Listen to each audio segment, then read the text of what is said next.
శ్రీమౌద్గల్య శ్రీవత్ససగోత్రజాతౌ శ్రీ అప్పలార్యరత్నమార్యతనూభవౌ ద్వౌ శ్రీమచ్చటారిచరణాంబుజచంచరీకౌ శ్రీరంగరామానుజదేశికౌ స్తుమః. విచిత్రవాణీ విన్యాసధన్యోపన్యాస వైభవం వర్ధయత్వనిశం సీతారామపాదయుగే మమ.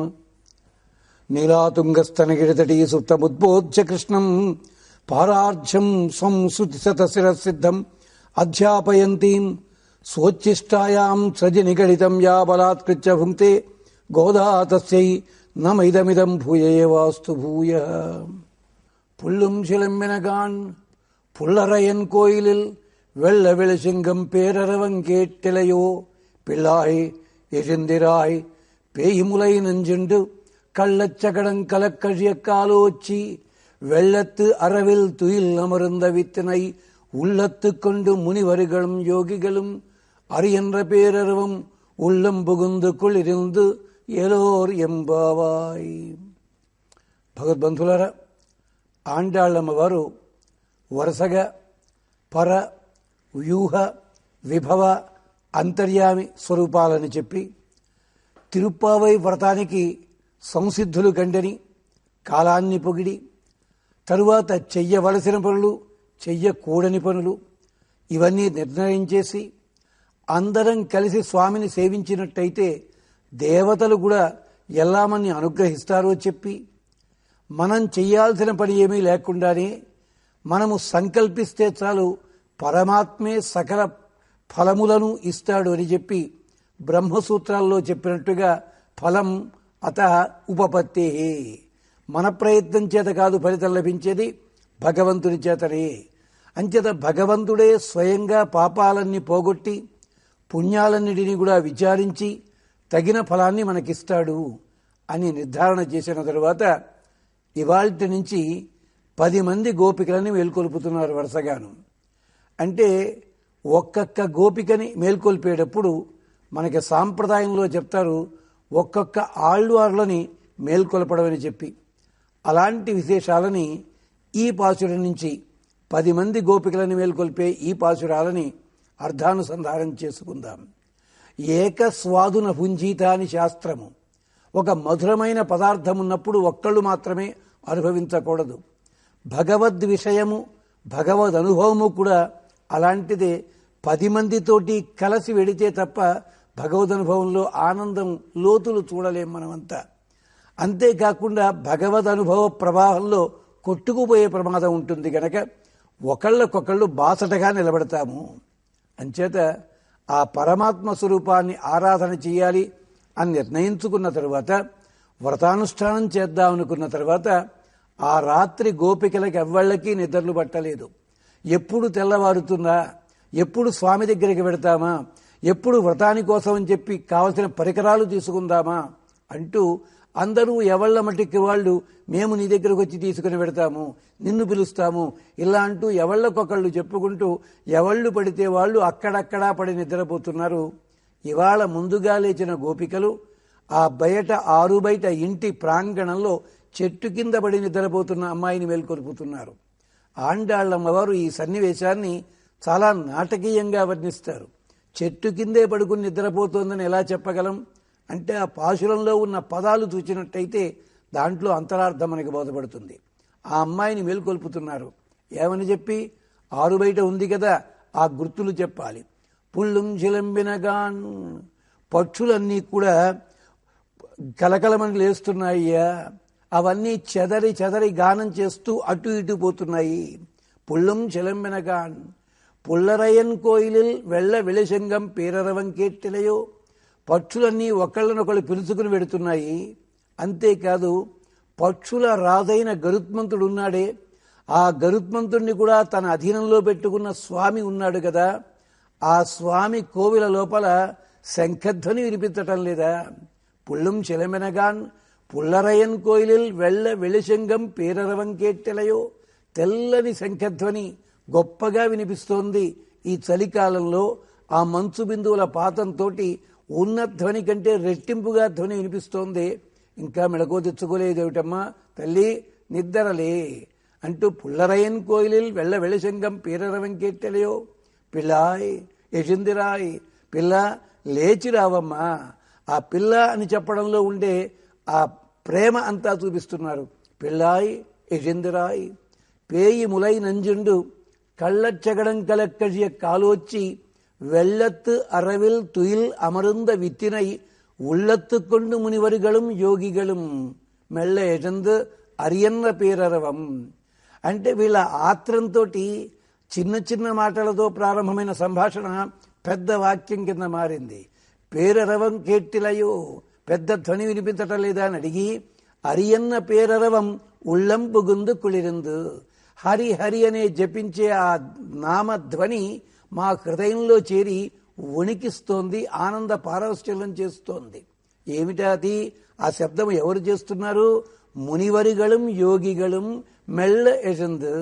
మునీశ్వరులు యోగీశ్వరులు కూడా, అంటే మననశీలురు ధ్యానశీలురు అయిన మహర్షితుల్యులైన పెద్దలందరూ కూడా మెళ్ళ యజందు నెమ్మదిగా నిద్రలేచి, అంటే మంచం మించి నెమ్మదిగా లేస్తూ హరి హరి అన్న పేరరవం, హరి హరి అంటున్నట్ట ఆ ధ్వని వాళ్ళు నెమ్మదిగానే జపం చేస్తున్నా అందరి ధ్వని ఒక్కసారి సముద్రపు హోరులా బయలుదేరి మా హృదయాల్లోకి చేరుతోంది. ఎందుకు నెమ్మదిగా లేస్తున్నారు అంటే వాళ్ళ హృదయంలో భగవంతుడున్నట్ట.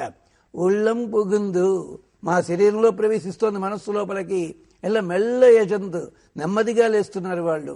ఎవరిని వాళ్ళు హృదయంలో పెట్టుకున్నారు అంటే కళ్ళచ్చగడం కలొచ్చి పేయిములైనంజుండు.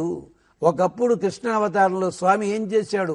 పూతన స్తనములని ఆరగించాడు. పూతన స్తన్యాన్ని ఆరగించి ప్రాణాలతో సహా తీసుకున్నాడు. పేయిములైనంజుండు కళ్ళచ్చగడం కలెక్కజియక్కాలు వచ్చి, దొంగ బండి శకటాసురుడు అతడు వచ్చినప్పుడు ఆ బండికున్న సంధి బంధాలన్నీ ఊడిపోయేలాగా ముక్క ముక్కలయ్యేలాగా కాలితో తన్నినవాడు. అంటే పేయిములైనంజుండు కళ్ళచ్చగడం కలెక్కజే కాలు వచ్చి ఈ రెండు దివ్యమైన పనులు చేసి ఏమీ ఎరగని వాడి వలే వెల్లత్తు అరవెల్ తుయిల్ అమరుంద విత్తినై. ఈ సృష్టికంతటికి కూడా విత్తనము వంటివాడు ఆయన. ఆయన ఎక్కడున్నాడు? తెల్లటి పాన్పు మీద, అంటే పాల కడలిలో వెల్లత్తు అరవిల్ తుయిల్ అమరుంద విత్తినై. పాల కడలిలో తెల్లనైన పాము మీద హాయిగా ఆదిశేషుడు చుట్టలు చుట్టుకుని పడుకుంటే దాని మీద శయనించి ఉన్నాడు. అలాంటి స్వామిని మనస్సులో అట్టే పెట్టుకుని, అంటే వెల్లత్తు అరవిల్ తుయిల్ అమరుంద విత్తినై ఉళ్ళత్తు కండు మునివడిగళం యోగిగళం. హృదయంలో అట్టే పెట్టుకున్న మునీశ్వరులు యోగీశ్వరులు కూడా హరి అన్న పేరరం ఉల్లంబు గుందు కుళిరిందు, హరి హరి అన్న పేరరవం. ఆ ధ్వని కాస్త మా హృదయాలలోకి చేరి వణికిస్తోందమ్మా, ఇంకా నీకు ధ్వని వినిపించలేదా అంటున్నారు ఇక్కడ ఈ పాశురంలో. అంటే తెల్లవారింది అనడానికి కోసం కొన్ని గుర్తులు చూపిస్తున్నారు. పక్షులన్నీ కలకలమంటూ చెదరి చెదరి వెడుతున్నాయి, పక్షులు మెళకువ తెచ్చుకున్నాయి అంటే తెల్లారిందని అర్థము. ఎంచేత మనమైతే తెల్లవారినప్పటికీ మళ్ళీ నిద్రపోయే శక్తి మనకి మాత్రమే ఉంది. కానీ పశుపక్ష్యాదులు కాలనియమాన్ని పాటిస్తాయి. పక్షులన్నీ కూడా ఒక్కసారి కన్ను తెరిచాయి అంటే అర్థం ఏమిటి? తెల్లవారిందని. అంచేత పుల్లుం శిలంబినగాన్ అని అంటున్నారు. ఏమిటి? పక్షులే పొద్దున్న లేచాయంటే ఎలా చెప్పగలము? ఏమో ఎవరైనా రాయి వేసి కొడితే పక్షులు మెళకువ తెచ్చుకున్నాయేమో, లేకపోతే ఎవరన్నా కోళ్లబుట్ట తన్నేస్తే ఎవరిని గొడవ పెడుతున్నాయేమో. అంటే పక్షులు రాత్రి పూట నేల మీదకి దిగవని చెప్తుంది వేదము. వయాంసి నక్తం న ఆధ్యాసతే. రాత్రిపూట పొరపాటును కూడా ఆ పక్షులు నేల మీదకి దిగవు. తెల్లవారుతుండగానే బయటికి వస్తాయి. బయటికి వచ్చి నేల మీదకి దిగుతాయి. కారణం ఏమిటంటే ఒకప్పుడు ప్రజాపతి ఆ పద్మం మీదే తేలియాడుతూ ఉన్నట్ట. ఆ పుష్కర పద్ని లీలాయత్ ప్రతిష్టాంనా విందత. దాని మీద ఉండగా భయపడ్డాడు ఆయన. ఈ లోపల పరమాత్మ చెప్పాట, తప తప యజ యజ అన్నట్ట, తపస్సు చేయి యజ్ఞం చెయ్యని చెప్పి. అందుకని ఇటికలన్నీ కూడా పేర్చి అక్కడ కులాయమపశ్యత్, ఆ నీళ్లలో నాచు కనిపిస్తే నాచు మీద ఇటికలు పేర్చి యజ్ఞము చేశాడు. ఆ యజ్ఞము చేసిన ఇటికలున్న ప్రాంతమే చల్లారి భూమండలం కింద మారింది. అంచేత భూమండలం అంతా రాత్రిపూట పక్షులన్నిటికి కూడా అగ్నిగోళమోలే కనిపిస్తుంది కనుక అవి నేల మీదకి దిగవు రాత్రిపూట. అంచేత పొద్దున్న తెల్లవారగానే పక్షులు కూసాయంటే అప్పుడు భూమి మీద కిందకి దిగుతున్నాయి అంటే తెల్లవారిందని గుర్తు. పుల్లుం శిలంబినగాన్. పుల్లరయన్ కోయిలిల్ వెళ్ల వెళశంగం పేరరవం కేట్టిలయో. పక్షుల రాజు గరుత్మంతుడు, వేదాత్మా వేగేశ్వర తాక్ష్య శృతీనాం, అది గరుత్మంతుడి గొప్పతనము. అలాంటి సుపర్ణూసి గరుత్మాన్, యజ్ఞంలో కూడా ఆ అగ్నిని సుపర్ణుడిగానే భావన చేస్తాం. యోగశాస్త్ర ప్రక్రియలో కూడా సుపర్ణుణ్ణే హృదయంలో పెట్టుకోవాలి. అలాంటి పుల్లరయన్ కోయిలిల్, కోన్ ఇల్, కహ అంటే భగవంతుడు, కోన్ ఇల్ భగవంతుని ఇల్లు, అది అంటే దాన్ని కోవెల అంటారు, కోయిల అంటారు. పుల్లరయన్ కోయిలిల్, పక్షుల రాజు కోవెల అంటే అది రంగనాథస్వామి కోవెల కాదుట, గరుత్మంతుడి కోవెల అంటున్నారు. ఎంచేత భగవంతుడిని చేరే ముందు భక్తుడిని కదా మనం, ఆయన అనుయాయులని కదా మనం వశం చేసుకోవలసింది. అలాంటి పుల్లరయన్ కోయిలిల్ వెళ్ల విళశంగం పేరరవం కేట్టిలయో. తెల్లటి శంఖధ్వని వినిపించటం లేదా నీకు? ఏమిటి తెల్లటి శంఖధ్వని వినిపించడం అంటే అర్థము? శంఖధ్వని వినిపించటం లేదా అంటే బానే ఉంది, తెల్లని శంఖం అని ఎందుకు చెప్పాలి అంటే, ఈ శంఖములు ఊదడం అన్నది రకరకాలుగా, గంట మోగించడం అన్నది రకరకాలుగా, అంటే సూచిక, కాల సమయ సూచిక. తెల్లవారిందనడానికి ఒక శంఖము గుర్తు, పొద్దున్నే తీర్థవారికి వెడుతున్నప్పుడు ఒక గంట, తీర్థాన్ని తీసుకొచ్చేటప్పుడు ఒకటి, తలుపులు తీసేటప్పుడు ఒకటి, ఇలా సమయ సూచికలుంటాయి. అంచేత ఉదయం పూట మోగించే శంఖము తెల్లగా ఉంటుంది, ఎంచేత రోజులో ఒక్కసారి మాత్రమే తీస్తారు గనక. వెళ్ల విళశంఖం అంటే అందమైన శంఖముట. ఆ శంఖధ్వని నీకు వినిపించటం లేదా అంటే, యుద్ధకాండలో వర్ణన చేస్తారు శంఖాలని. దద్ము శంఖాశ్చ శశిధవళ ప్రభాశ్చ అంటాడు వాల్మీకి. చంద్రుని వలె తెల్లనైన శంఖములని ఊదారట అక్కడ యుద్ధకాండలో వర్ణన చేస్తాడు.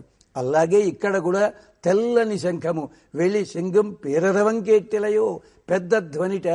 ఉత్తప్పుడు శంఖం ఊదిన ధ్వని కంటే కూడా వర్షాకాలంలో గాని మంచు బిందువులు పడేటప్పుడు గాని ఆ శంఖధ్వని మరింత పెద్దదిగా మారి చెవికి చేరుతుంది. ఏమిటి శంఖధ్వనికి ఉన్న గొప్పతనం అంటే, బలమైన వ్యక్తి మంచిదైన శంఖాన్ని ఊదినట్టయితే ఎంత దూరం వినిపిస్తుందో ఆ దూరం అంతా కూడా ఆ దేవాలయానికి సంబంధించినది. ఆ తర్వాత ఆ దేవాలయం ఇంకొకటి ఉండడానికి వీల్లేదని. అంతది వెళ్ల వెళశంగం పేరరవం కేట్టిలయో. పిల్లాయ్ ఎడిందిరాయ్ లేచి రావమ్మ. అక్కడ మునీశ్వరులు యోగీశ్వరులు కూడా అరియన్న పేరరవం ఉళ్ళంబుగుందు కుళినందు మా మనస్సు లోపల ప్రవేశిస్తోంది. ఎలాంటిది? పేయిములైనంజుండు, పూతనా సంహారం చేసినవాడు, కళ్ళచ్చగడం కల కళ్యకాలు వచ్చి శకటాసుడి అంగములన్నిటినీ కూడా బంధనములన్నీ తొలగించినవాడు. అలాంటి పరమాత్మ వెళ్లెత్తు అరవిల్ తుయిల్ అమరంద విత్తినై అంటే, ఆ పాల కడల్లోపల విత్తనము వలె, విత్తనం ఎప్పుడూ కూడా నీళ్లలో నానబెట్టి ఉంచుతారు బాగా అమలవడానికి. ఇక్కడ పాలల్లో ఉంది విత్తనము. సృష్టి అనే గొప్ప సృష్టి కార్యం జరగడానికి, బ్రహ్మాండమైన పంట పొలం రావడానికి విత్తనమైన వాడు వెళ్లెత్తు అరవిల్ తుయిల్ అమరుంద విత్తినై ఉళ్ళెత్తు కొండు మునివరిగళం యోగిగళం మెల్ల ఎజంద అరియన్న పేరరవం. అలాంటి స్వామి మాట నీకు వినిపించటం లేదా? లేచి రావమ్మా అంటున్నారు. ఇక్కడ మనకి పెరియాళ్ళు వార్లని చెప్పారంటారు ఒక సాంప్రదాయంలో, ఇంకో సాంప్రదాయంలో పూదత్తాళ్ళు వార్లని చెప్పారు అని అంటారు. అలాగా ఏమిటి ఇక్కడ అంతరార్థము? పక్షులు పిలుస్తున్నాయి అంటే ఆచార్యుల బోధ సిద్ధమవుతోంది. ఆచార్యులే పక్షులు. ఎలాగైతే పక్షి కర్మజ్ఞానములనే 2 రెక్కలతో ఆకాశంలో విహరిస్తుంటుందో, కర్మజ్ఞానములనే ఆచార్యునికి, పక్షికి 2 రెక్కలుంటాయి. అక్కడ ఆకాశము, ఇక్కడ పరమాత్మ. అంచేత పుల్లం శలమెనగాన్ పుల్లరయన్ కోయిలిల్ వెళ్ల వెళశంగం పేరరవం కేట్టిలయో. గరుత్మంతుడే వేద ప్రామాణ్యము. వేద ప్రామాణ్యం అంగీకరించిన వాళ్ళ కోసం అర్చామూర్తిగా వెలసిన స్వామి ఎక్కడున్నాడు? అలాంటి స్వామిని అక్కడ పూతనా సంహారం చేశారు. పూతన అంటే అవిద్య, కళ్ళ చెగడం దొంగ బండి అంటే మనని స్వర్గానికి తీసుకెడుతుంది, మళ్ళీ భూలోకానికి పట్టుకొస్తుంది. నరకానికి తీసుకెడుతుంది, మళ్ళీ భూలోకానికే, వైకుంఠానికి మాత్రము చేర్చదు ఈ బండి. ఈ బండి అంటే శరీరమే. ఈ శరీరానికి స్వామి పాద స్పర్శ చేతే మోక్షం కలుగుతుంది కదా. కళ్ళ చెగడం కలెక్కజెక్కాలు వచ్చి వెళ్లెత్తు అరవిల్ తుయిల్ అమరంద విత్తినై.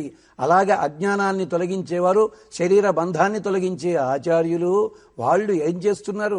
భగవంతుణ్ణి హృదయంలో ఎట్టే పెట్టుకున్నారు. మునివరుగళం మననశీలురు, యోగాభ్యాసన పనులందరూ కూడా హరి హరి అంటే ఉదయాన్ని లేస్తుండగానే హరి హరి అని లేదు, అరి అరి అని. అరి అంటే సుదర్శనం అని అర్థం. సుదర్శన ధ్యానంతో మెళకువ తెచ్చుకుంటున్నారమ్మా. లేచి రావమ్మా తల్లి, పిల్లాయ్ యజంతిరాయ్, నీవింకా భగవద్వనుభవంలో చిన్న పిల్లవి, మా అందరితోటి కలిసి రావాలి, లేచి రావమ్మా అని ప్రార్థన చేస్తున్నారు ఈ పాశురంలో. మరిన్ని విశేషాలకి మళ్ళీ రేపటిదాకా.